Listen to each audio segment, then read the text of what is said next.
फलका में पोठिया थाना में मांग सजाई बहू के सुहत फलका में बापू से अपन कहेगे छौड़ी ले तो नहीं हलका में भैया से अपन कहेगे छौड़ी ले तो नहीं हलका में डीजे कंचन राज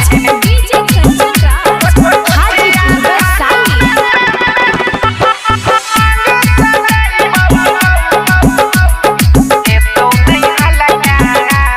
कुछ नहीं कर पाए तो तोरे बापू भैया पानी के तोहर देखैबो के सैया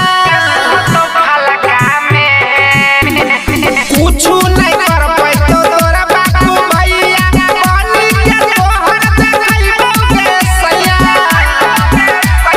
लेके भागी जाइबो तोरा के छौड़ी बुलेरो ललका